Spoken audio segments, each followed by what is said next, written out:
കടലിൽ പൊള്ളാതെ നീർ പെയ്തു നീ ചെയ്യാതെ ഞാൻ കമ്പിളി പോലെ നിന്നെ പുണരാം.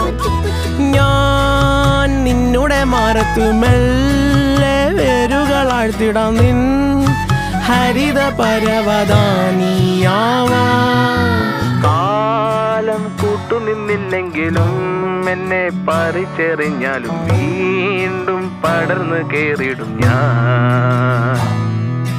കാലം കൂട്ടുനിന്നില്ലെങ്കിലും എന്നെ പറിച്ചെറിഞ്ഞാലും വീണ്ടും പടർന്നു കേറിടും ഞാൻ. എന്തിനി വേഗം ഇത്തിരി നേരം, എന്തിനി വേഗം ഇത്തിരി നേരം പറ്റിപ്പിടിച്ച് ഞാൻ നിന്നോട്ടെ നിന്നുടെ മൃദുല പ്രതലമധിക മധുരമതിമനോഹരം.